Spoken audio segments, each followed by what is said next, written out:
So this is week 6, and we're going to continue talking about sampling, using unit generators that read samples and how we can make interesting results using those UGens. And what I have planned for today is primarily what I want to do is continue talking about PlayBuf and the other sample reading unit generator called BuffRead, and just kind of play around a little bit and improvise and just kind of show what all the various arguments and inputs mean, how they work, and what kinds of things you can do with them. And I also want to spend some time explaining how sampling techniques can integrate with some of the techniques we covered earlier, like iteration and envelopes.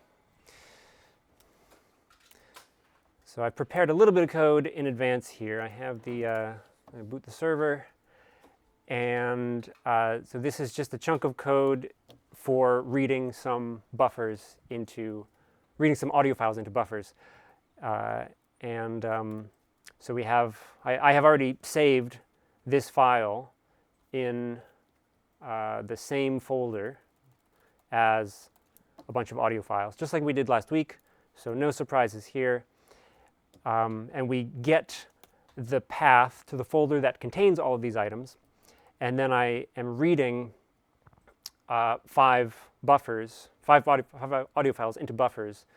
I'm just doing a slightly different approach here. Instead of naming each buffer with its own environment variable name, tilde this, tilde that, I'm storing them in B, which is an event. And just let me give you a quick, this is in chapter 4. Yeah, very briefly, if we say B equals empty parentheses, we can say B at, I don't know, x equals 5, b at abc equals 17. B at abc. Yeah, not x. And then we have b, which is an event, and we can say b.keys, which gives us the identifiers which contain information, and we can say either b at x to retrieve that information. And what's nice about the event is that you can do this receiver.method style as well, and that also works. I find this very cute, because normally this would say something like x is not a method that I understand, but because it's an event, it checks its contents for something that matches. So once I'm just doing this here. I'm creating the event and just populating it as I create it. So at the symbol flute, we have this buffer. At the symbol pipe, we have this buffer. And so they're all comma separated. And at the end of it, we have B, which is, again, an event. The keys contain these 5 symbols. And so I can say b.flute.play.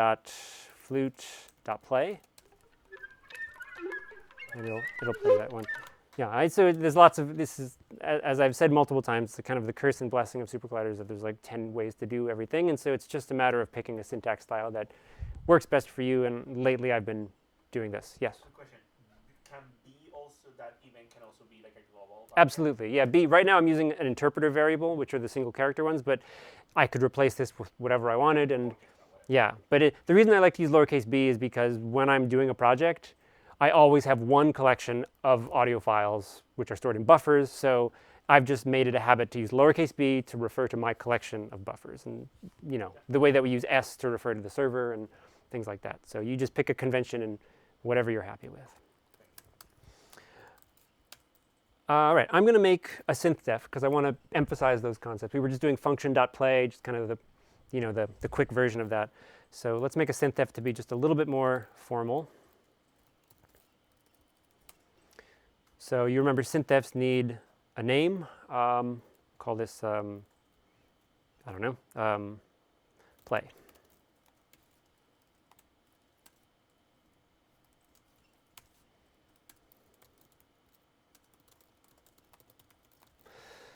And ahead of time, I made all these sound files 2 channels just for simplicity, because if some of them are 1 channel, some of them are 2 channel, it gets a little complicated. But this way I can just stick a 2 here, knowing in advance that I'm just going to be dealing with 2 channel files. And we'll make an argument for the buff num of the buffer that we want to play.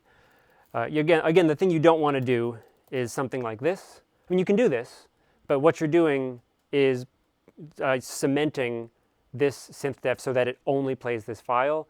By using an argument, we give ourselves the flexibility to pick a sound file when we actualize the sound by calling a synth. We'll do the verbose style here. You remember with playback rate, there can be a mismatch between sample rate and of the server and the audio file. So buff rate scale is the compensator that will automatically do the math if the rates are mismatched. And then I'm going to scale that by an actual rate argument so that we can play the buffer faster or slower, or if we give this a negative number, it'll go backwards. And then we have trigger, start position, loop, and done action. So you remember done action from last time. 0 means do nothing. 2 means free the synth that this is a part of when the UGen has finished. So this all should be pretty familiar. We'll give ourselves an amplitude scaler just to be able to adjust the level if we want.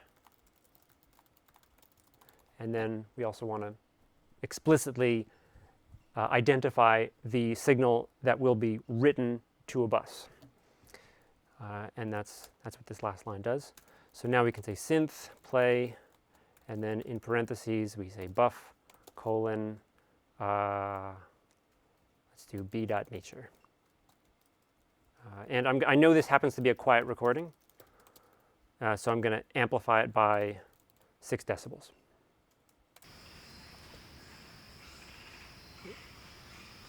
And suddenly we're surrounded by birds in a forest.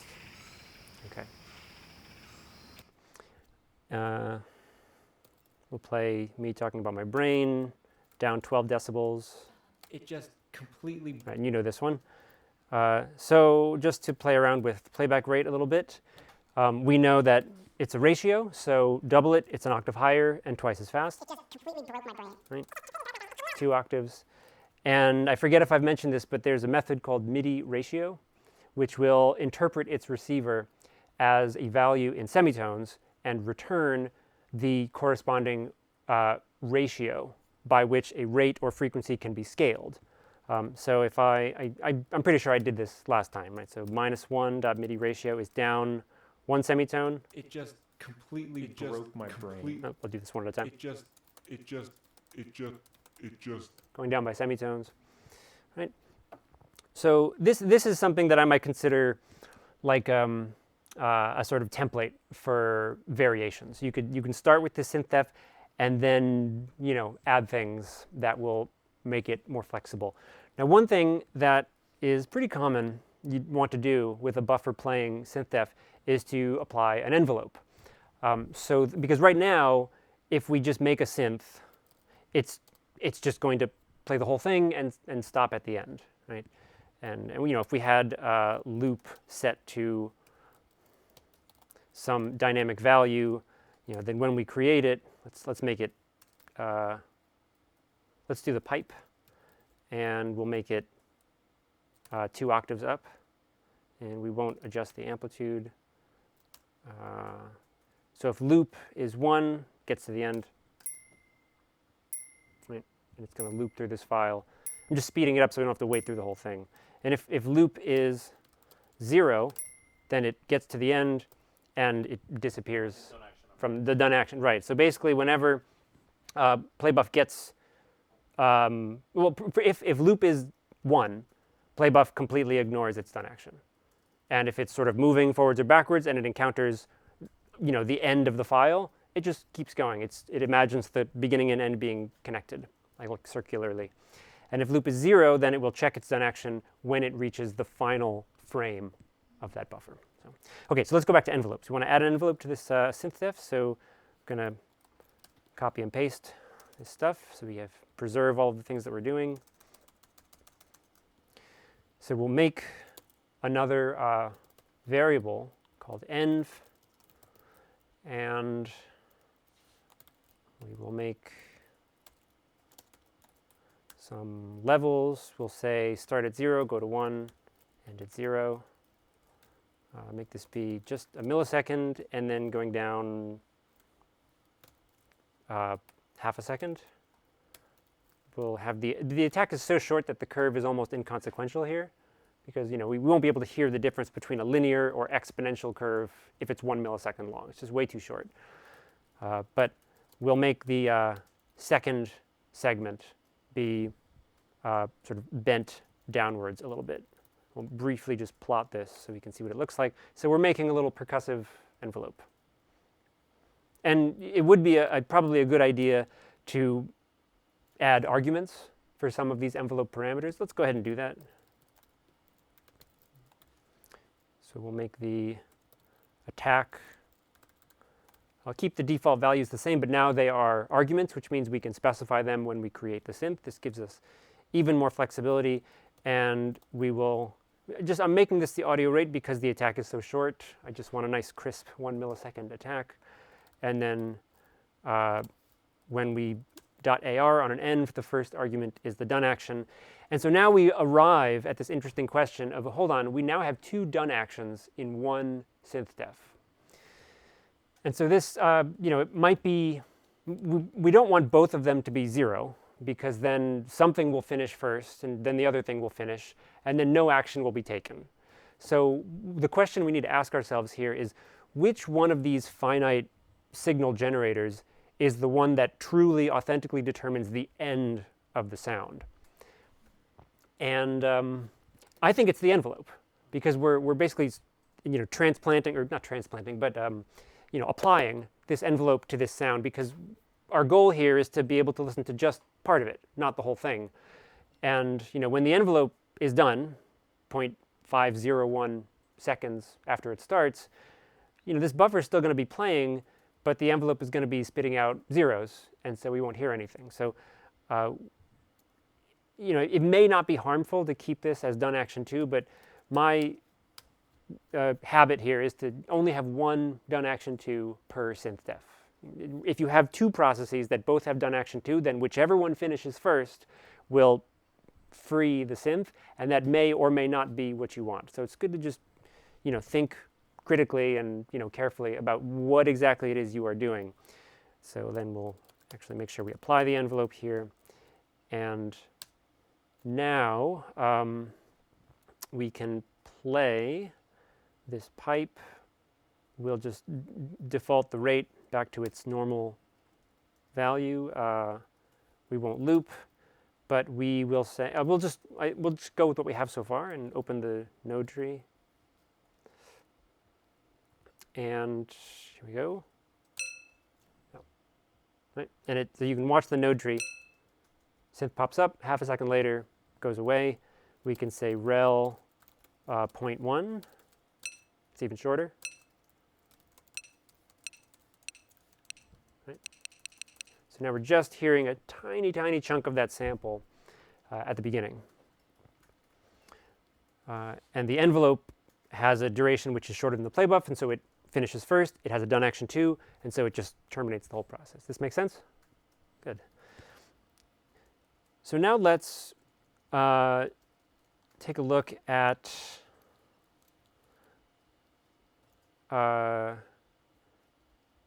the other arguments of playbuff that we haven't yet visited, which are trigger and start position. We'll just put a 1 here. We'll come back to that. Start position 0. So when a trigger is received at the trigger input of playbuff, the internal frame pointer of playbuff that's keeping track of where we are in the sound file will instantaneously jump to the start position. And the start position is a value measured in frames, or in other words, samples. I covered frames and samples last time, but so the b.brain, let's do that one, .num frames. This has 318,790 frames. So 0 is the beginning, and this value -1 is the last is the index of the last frame because it starts at 0, right? All right, so let's do something simple here.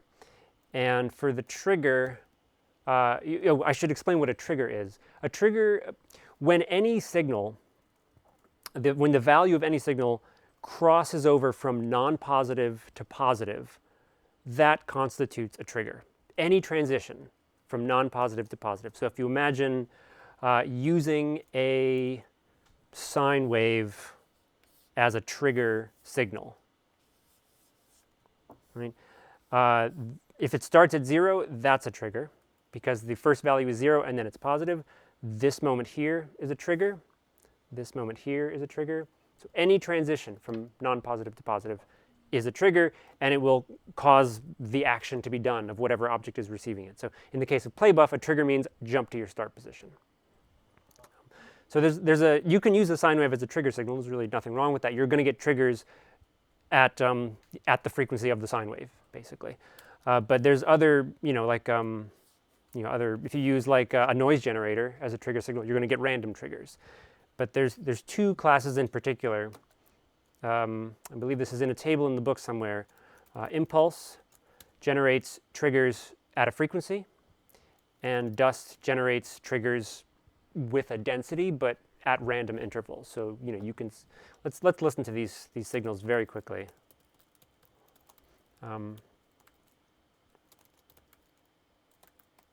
Here's 5 triggers per second. So these are just tiny little clicks. This is like an instantaneous spike, and then another one, and then another one, right? 5 times per second. Dust is very similar, but will give us, on average, 5 per second. Yeah, let's make it a little louder. Oh, and also the amplitude, I think, of the dust triggers are random, but it doesn't really matter about the amplitude of a trigger as long as it's non-positive to positive. So what we'll do is just say impulse.kr 6. Again, we can put an argument here if we want some flexibility. Arguments are always good. And we'll just leave the start position at 0. And then we will, oh, you know what? We got a problem here because this envelope is gonna kill the synth after 0.5 seconds. So we'll just set the release to be 3 seconds. And I think I've done everything right. Let's find out. Yeah, right. Let's go ahead and make this an actual argument. So now we can say, I'm going to not let this spill onto multiple lines. I'm going to be tidy, clean it up a little bit. Trig hertz, we'll say random number between 4 and 20. Whoops, need a parenthesis down here.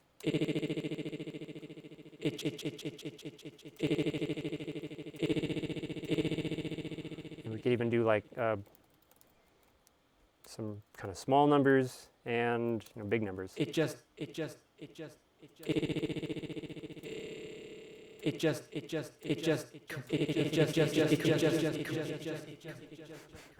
you get the idea. This would be made a lot more interesting if the start position were not always the beginning of the file.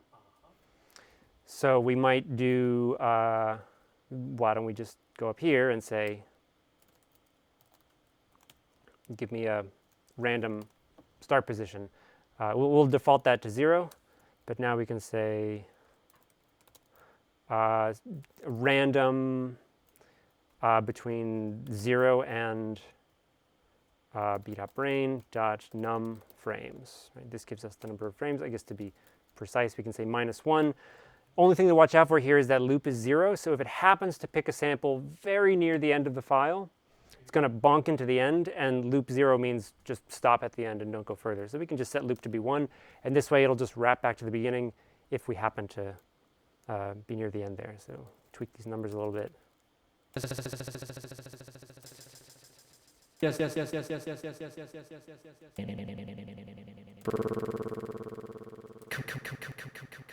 And here's just one opportunity to use iteration. We can say 3.do. Just do this action 3 times.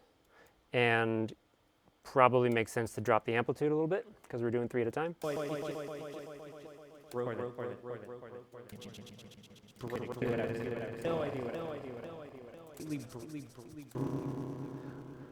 If you listen carefully, maybe we can find one if we just do this once. That's a pretty good example. There's a click, right? Because we're not doing anything fancy in terms of crossfading or having a sort of a fade-in amplitude whenever this is. We're just saying instantaneously jump to your start position. And there's a very reasonable probability that the sample values at that discontinuity are not going to match, and so we get this click. And it's possible to do a little bit of magic to have an envelope that receives the same trigger a little bit earlier to fade it in, fade it out, but it's much easier to do what we're doing here using granular synthesis. This is like a very kind of lazy version of granular synthesis. So I'm not gonna bother with that, but just to hit kind of a critical mass here of interesting stuff. We'll make this always fairly fast. Well, I don't know, just playing around with numbers here. Make this a little longer.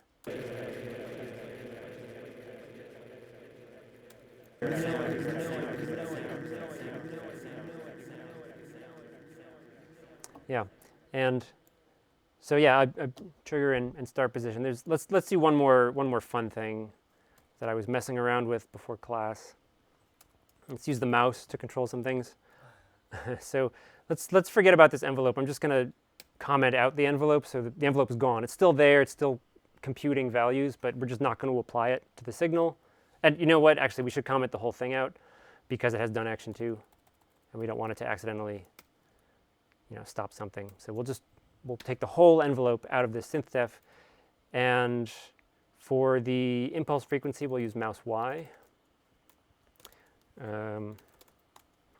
So when the mouse is low, the trigger frequency is going to be 1 per second, and at the top of the screen, it's going to be 100 triggers per second. And the start position will be mouse X from 0 to buffFrames.kr of buff -1. And all right, so the X position is going to determine the start position of PlayBuf, so where it will jump whenever you get a trigger. So this should hopefully give us a fun, wacky, interactive kind of thing. And let me grab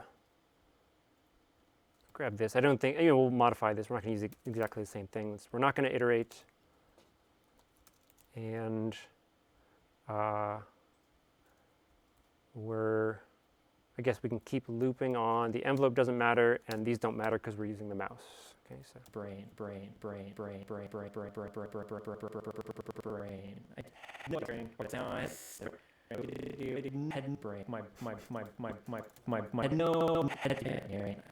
Broke my brain. No idea what I'm like.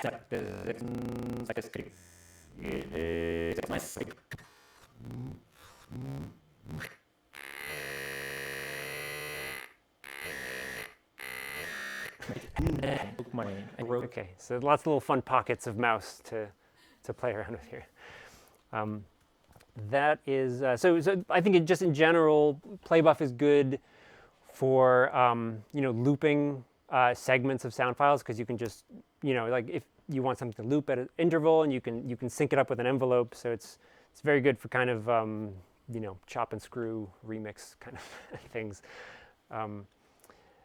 Yeah, and then I haven't talked about making it go backwards, but if you provide, we didn't even do. Let's just add rate here. So right, twice as fast. Every bit of playback is going to be twice as fast, but the triggering and start position is all the same. I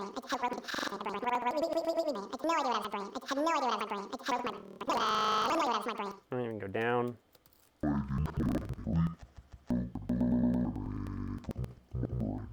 Right, classic remix. And if we go, let's just go backwards here.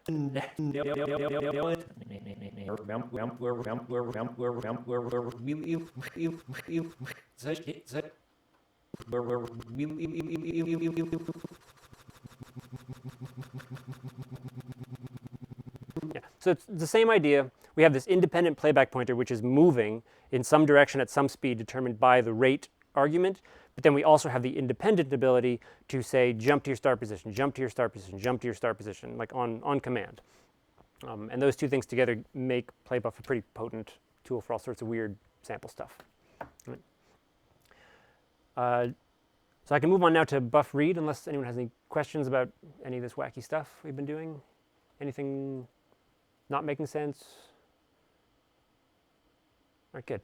So BuffRead, or BuffRd, is the other primary tool for reading audio stored in a buffer.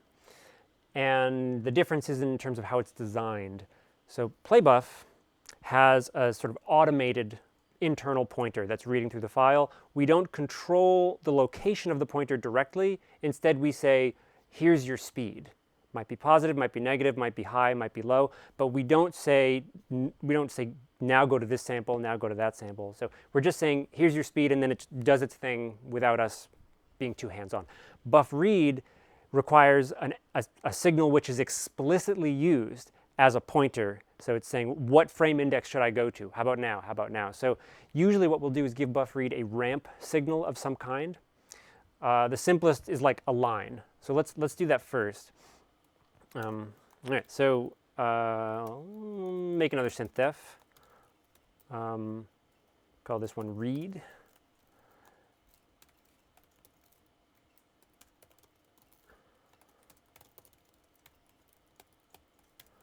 Have a buffer argument, sig equals buffread.ar.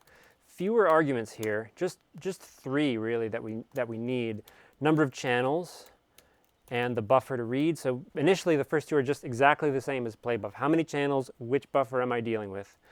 And then something called phase. This must be an audio rate signal that will be used as a pointer, a frame pointer into the buffer. So I'm just going to say phase here, make a new variable.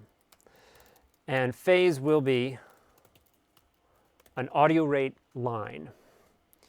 And if you've been reading chapter 2, you should remember that line is a UGen that goes from A to B over a duration. So start, end, duration. So the start is going to be frame 0. The end is going to be the last frame of the buffer. So we can just use bufframes.ir -1. And the duration, we can just say buffdur. Right? The duration of the buffer. So go from frame 0 to the index of the last frame over a duration equal to the duration of the buffer. And then again, we have a done action here, which should be 2, if we just want to go through this once. The line can't loop or repeat or go back.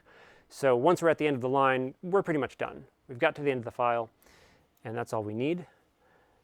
Sig equals sig times amp. And ouch. There we go.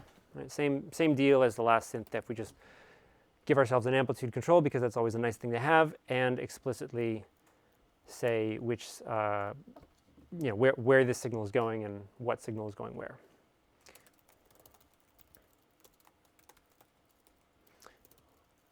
Let's do b dot drums and amp 0.15. Right? Simple, right? Make that. We can make a duration scaling argument, which will default to 1, so no change. But then we can say dur scale 2, right? Make this line take an amount of time equal to twice the buffer duration. Right? So we're saying that the duration of the line is equal to twice the buffer duration, so it should go down by an octave.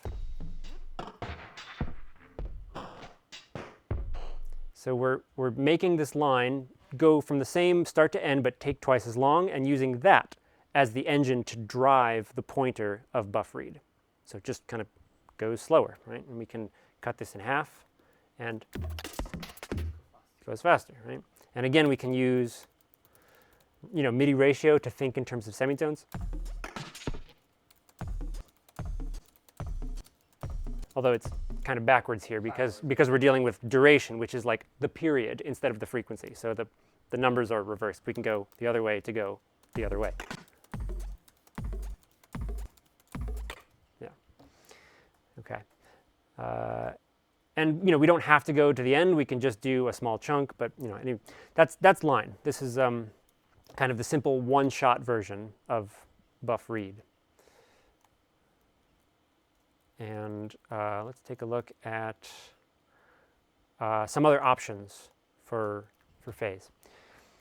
Can you think of a unit generator that we could use to play through a buffer using BuffRead multiple times? Like how do we loop BuffRead?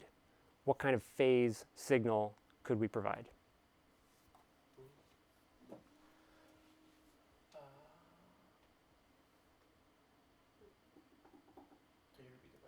I am asking all of you to use your brains and try to help us as a group figure out what kind of signal could we plug in for phase. So we're going to get rid of line. We're going to put something else there. And I want to be able to loop through a buffer with BuffRead. It could be impulse. Ramp? Yeah, some sort of ramp, but it has to be a repeating ramp. Right. Oh, a saw? Yeah, a sawtooth wave. Right. Pulse would not work because pulse is pulse has... A line going up and then. Right, yeah, so like so sawtooth wave, looks like this, right? And so we just need to make the range be 0 to wherever we want to go and then set the frequency so that one cycle is the right period. So that'd be fine.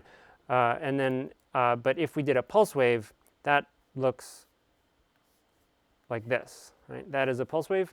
And so basically we'd be stuck at the beginning and we wouldn't hear any sound. And then we would maybe hear a click here as we jump to the end. And then we'd be stuck there. So we'd basically hear nothing, but we would hear 2 clicks per cycle, depending on the start and end. So we'd hear click, click, click, click, click, click, or whatever. Not quite what we want, but a low frequency saw. We also don't want to use regular saw, because if we actually plot these, just to, there is something in chapter 2 about, or it's either chapter 2 or chapter 3 about UGens and their low frequency counterparts. So if we do, is this gonna look right? No, that doesn't look right at all. It's a little better, but I can fine tune this probably.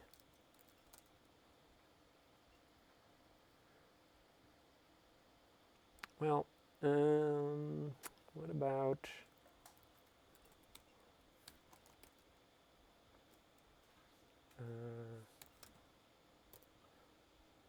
Don't know quite what I'm looking. Here we go.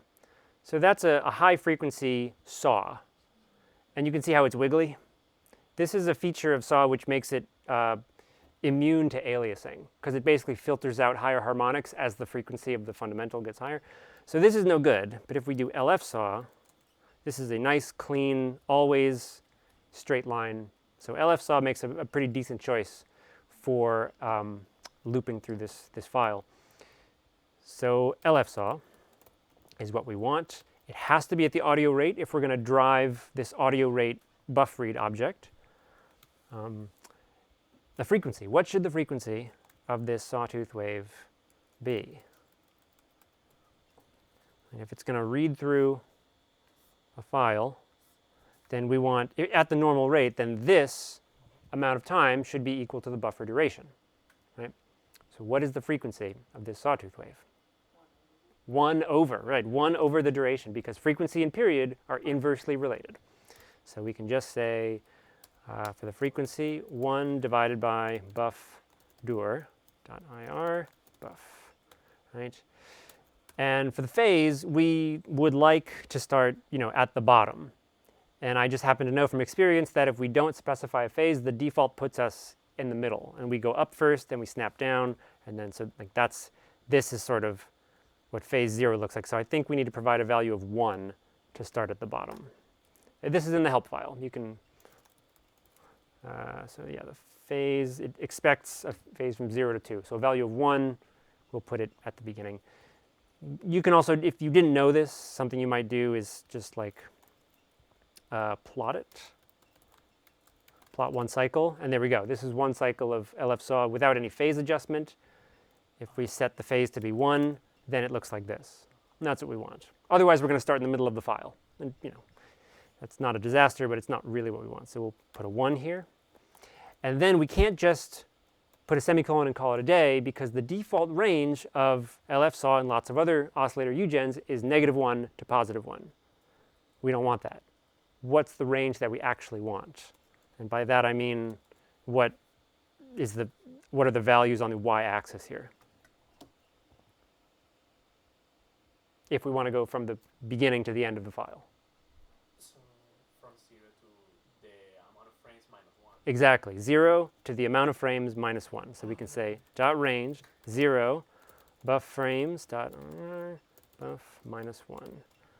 So that should work. We'll set the, we don't want to mess around with, oh, we didn't even have that anymore. We've disappeared our dir scale argument. Yeah, there we go. So that's nice. If we want to be able to modify the playback speed, we don't want to change the range. We still want it to go from beginning to end. What we want to change is the frequency. So we can just multiply the frequency by some rate argument. So it defaults to 1. So we'll give this a name.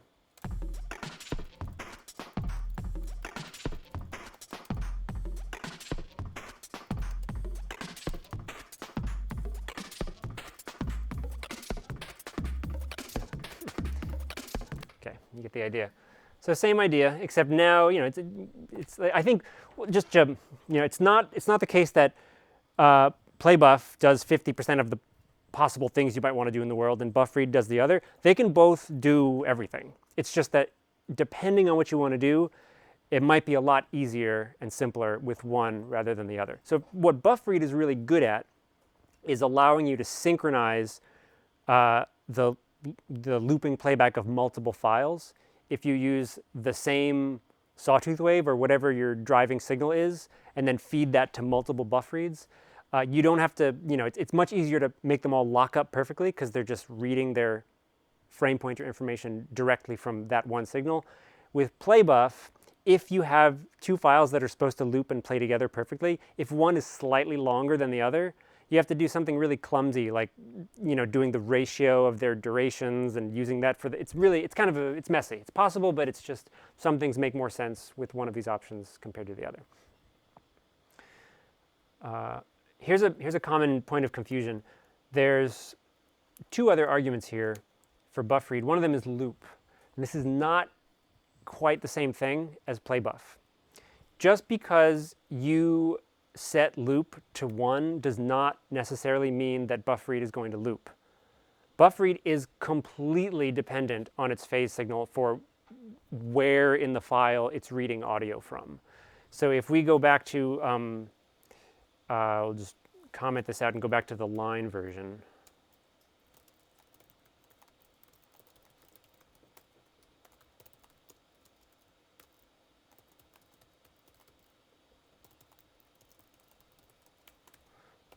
Let's see, is this gonna work? It does not loop. Loop is 1, but it doesn't loop, right? So with PlayBuf, loop 1 means if you get to the end and you're moving, just keep going back to the beginning, right? But what it means for BuffRead is if the phase signal provides an out-of-range value, like some negative value or something beyond the number of frames in the buffer, it will wrap that value around, right? So if we have this line going to, going from, to this value, I'll space this out so it's not quite so ugly.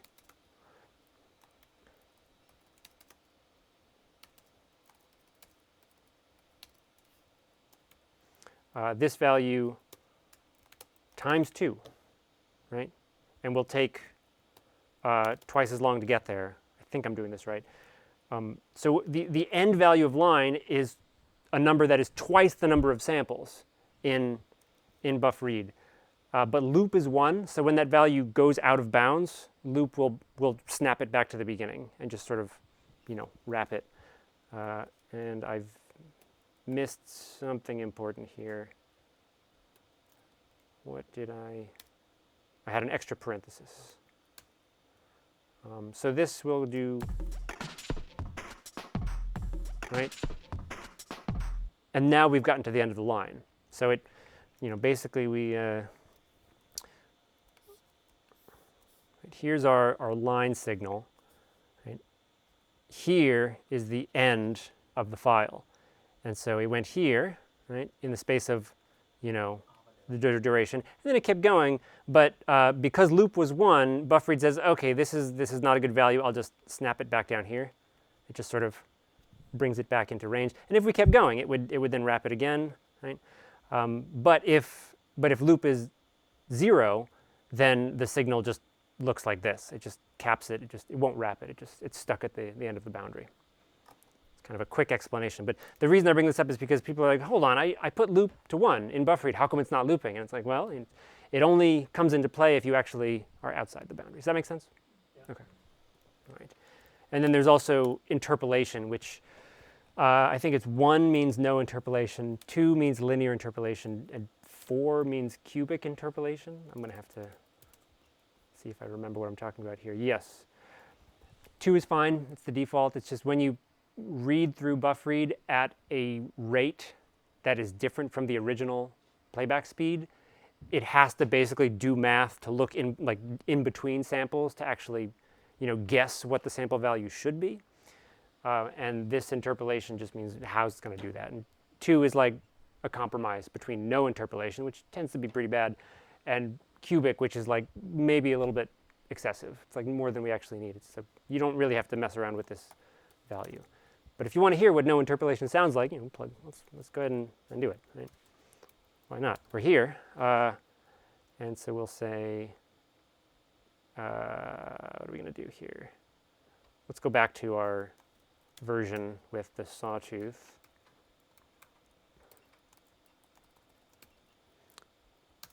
And set the rate to be 2. Let's see what this sounds like. Let's make it low and make this amplitude higher. Okay, I really like that. That's amazing. But let's hear it with cubic interpolation.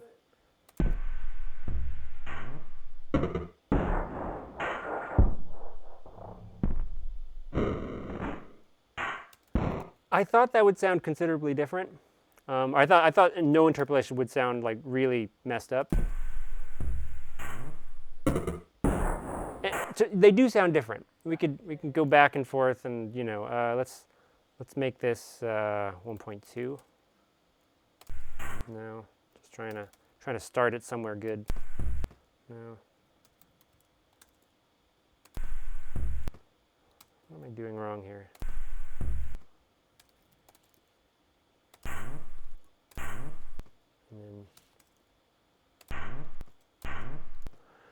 They sound different. I think what's happening is with no interpolation, we're getting aliasing flavors, and so it gets kind of bright because we have all this spectral junk in there.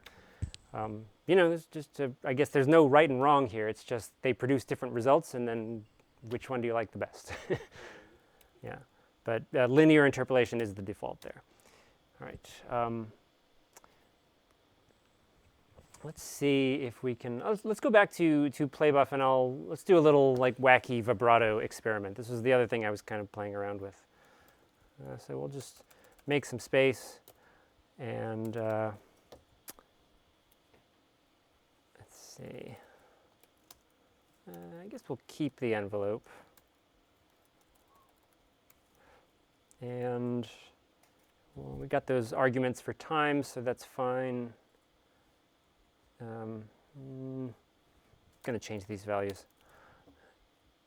All right, forget about this. We don't want to do trigger or start position. We'll keep loop where it is and apply our envelope.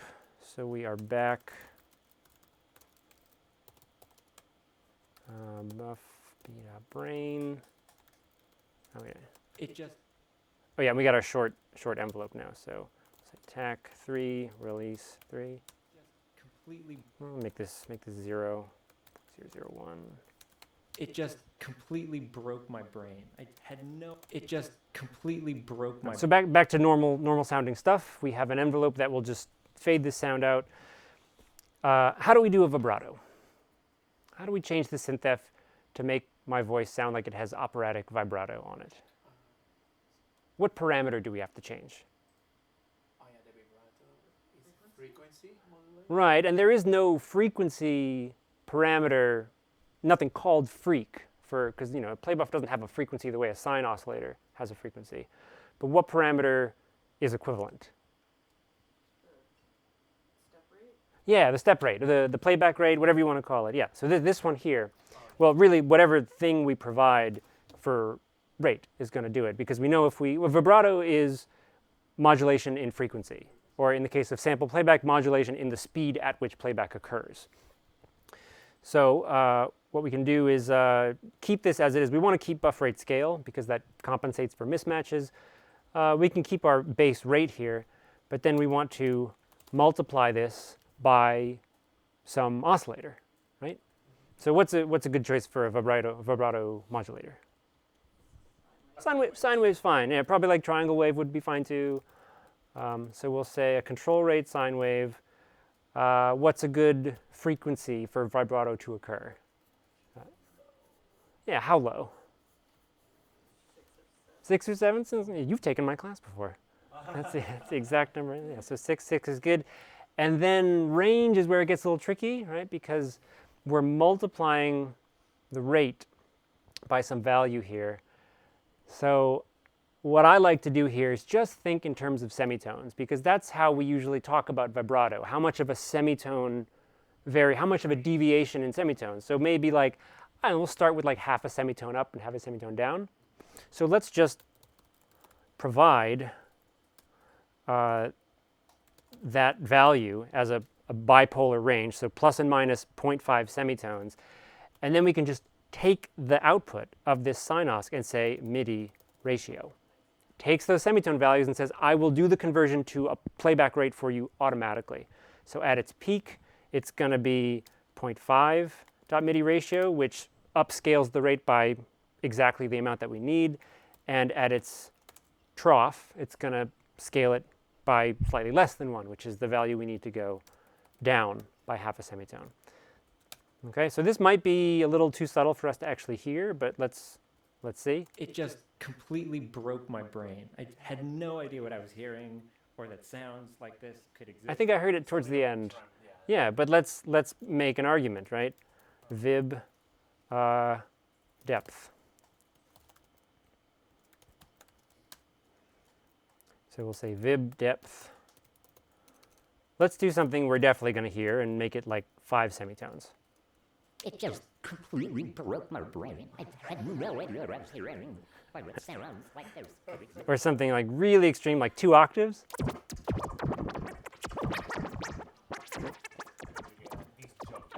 Yeah, and so then I think it also, I mean, just because there are no rules here, we'll also argumentify the vibrato rate. And so now we can add that in to our equation here. We'll do 10, we'll make this back to like 3. So again, 6 sounds like this. You need a parenthesis down here. It just completely broke my brain. 10. It just completely broke my brain. 16. It just completely broke my brain. I had no. Just momentarily, we're going to mouse this because I cannot help myself. It sounds like the TikTok. Right? Yeah. It just. Yeah, so here I've swapped out that vibrato rate for a mouse control. So now at the right edge of the screen, the vibrato is 100. Oh, why stop there? Let's do 300. Okay.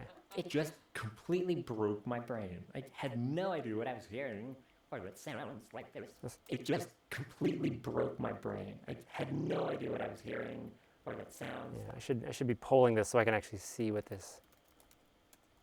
All right.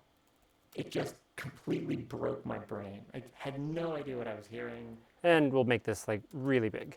It just completely broke my brain. Oh, that's the wrong thing. Sorry. I meant to do this.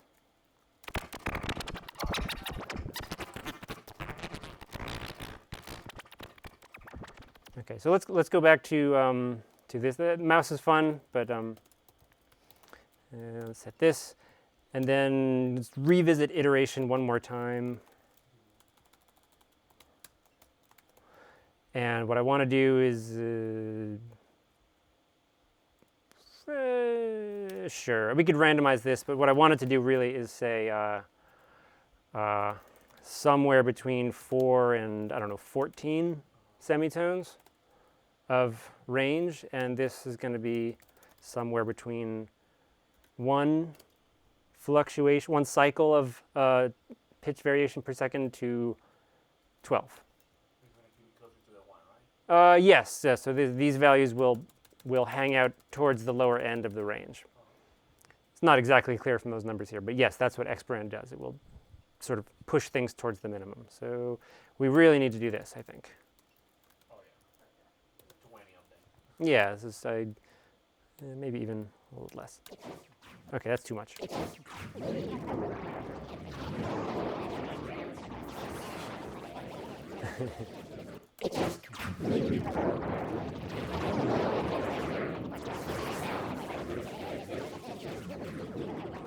Loop is on, so they're all going to loop.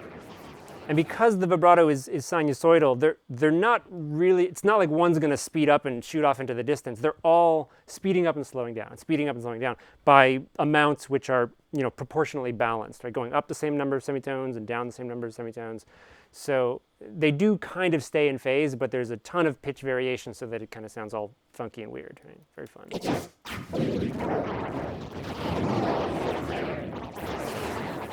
Yeah. Another thing we could do is vary the